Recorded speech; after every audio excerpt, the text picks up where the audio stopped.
NMC గార్డెన్స్కి స్వాగతం అండి. ఈరోజు ప్రకృతి ఎంత విచిత్రమైనదంటే, ఒక విత్తనం నాటితే ఆ మొక్క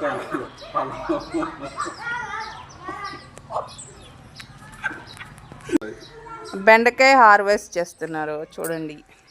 మా చెట్టు కాసిన బెండకాయలు ఈరోజు కట్ చేస్తున్నాం. Sunday special. వావ్, బెండకాయ ఎంత విచిత్రం అంటే, ఒక విత్తనం నాటితే కాయ రూపంలో ఇట్లా వచ్చిందన్నమాట. One where where where where where where అట్లా.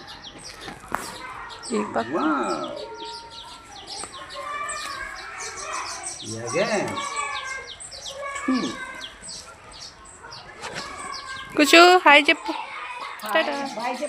Bye bye.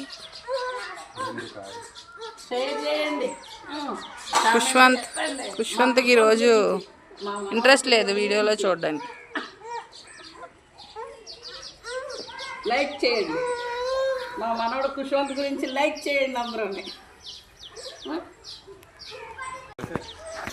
బీరకాయ మొక్కలు, మా బీరపాదు పోతేసింది ఈసారి. ఇప్పుడు పిందెలు కూడా వచ్చేస్తున్నాయి. మా వారు వాటిని చూసి ఆనందిస్తున్నారు. గోరుచిక్కుడు పూత వస్తుంది. ఏది గోరుచిక్కుడు పూత చూపించు. గోరుచిక్కుడు పూత వస్తుంది, వెరైటీగా ఉంది. ఇలా మనం మొక్కలు ఏ విత్తనం చేసుకున్నా మళ్ళీ అది మనకి రివర్స్ ఇచ్చేస్తుంది శుభ్రంగా. మీరు చిన్న గార్డెన్ పెంచుకోండి.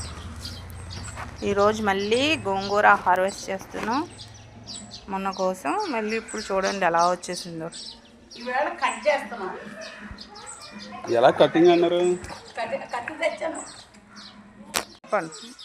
మొన్న మా అబ్బాయి గోంగూర కోసాడు. నేను ఈవేళ అయితే కత్తిరితో కట్ చేస్తున్నాను. చూడండి, కట్ చేయడంలో చక్కగా గుబురుగా వస్తుంది అన్నమాట. మళ్ళీ మొక్క గుబురుగా వస్తుంది. ఎవరైనా సరే గోంగూర ఈ రకంగా కట్ చేసుకోండి. నాకు మా ఒక ఫ్రెండ్ చెప్పింది ఇలాగ. మా ఫ్రెండ్ కుసుమ గారు ఆవిడ చెప్పిన ప్రకారం నేను ఈవేళ కట్ చేస్తున్నాను. అంటే మళ్ళీ మనకి గుబురుగా వస్తుందండి అని చెప్పింది ఆవిడ. దాని గురించి ఈవేళ ఆవిడ చెప్పిన మాట ప్రకారం నేను కట్ చేస్తున్నాను. మొన్న అబ్బాయి అయితే ఆకులే తెంపారు. ఓకేనా?